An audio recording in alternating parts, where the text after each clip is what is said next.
Today we talk about how can you change your username on your Turkey app. We go to figure out the solution or know how you can do that in your app. So you just follow these ways, then it's going to work with you. So all you have to do, you just go down here, you click here in this sign down here.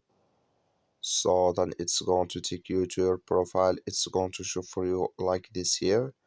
Then all you have to do now, so you just click here in this sign, just click on it. So then it's going to take you to this list. It's going to show for you like this here.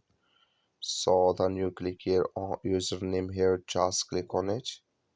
You come to next step here, then here add your username here. So then when you down, just go above here, save, click on it.